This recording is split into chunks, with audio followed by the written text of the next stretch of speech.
I'm Julie Herman of Jaybird Quilts and Lazy Girl Designs, and today I'm going to show you how the jumbo lazy angle ruler works.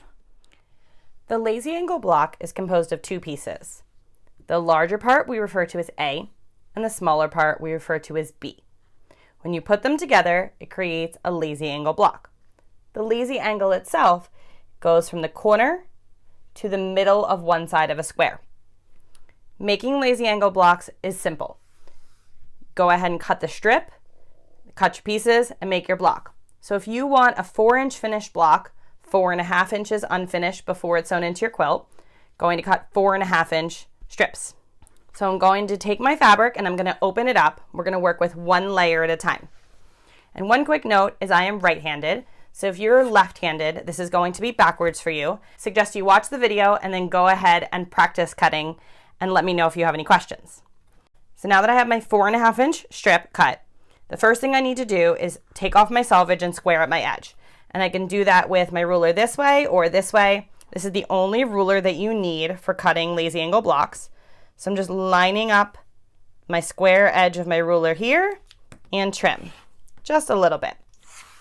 Now I'm going to rotate my strip around since I'm right-handed, and I'm going to take my ruler and I'm going to look for my 4.5-inch lines. And there's my 4.5-inch solid line. And trim. And then to get the next one, I'm simply going to rotate the ruler around, line it up again, the 4.5-inch solid line, and trim. One quick double check to yourself if you happen to be at the wrong line. If you don't have a solid line all the way around your piece, chances are you're in the wrong place. So double check that you have 4.5-inch at all your corners before you go ahead and cut. Now for my B, I could go ahead if my pattern needed B's and I could cut them from the same fabric. But I'm going to cut them from a different fabric. So again, the first thing I'm going to do is square up the edge, flip that around, and now my B shape is right here. So this solid line is my line for all of my B's regardless of what size they are. So I'm going to line up that line. I have my 4.5 in my corners and cut.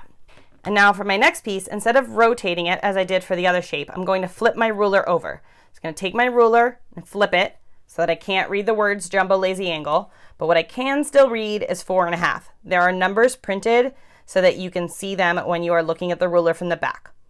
So I'm going to line it up here and cut. And I'd continue this process down the length of the strip, making as many blocks as I need. When cutting with the jumbo lazy angle ruler, there's no waste from cut to cut. There are many patterns that work with the jumbo lazy angle ruler, including beach ball, Rhapsody, Ditto, and more. You can check out all the patterns on lazyangle.com. I hope you enjoyed this tutorial. If you did, please go ahead and like the video and leave a comment. And make sure you subscribe to the channel so you don't miss our upcoming sew-alongs. You also can sign up for those sew-alongs now in the caption below. See you again soon.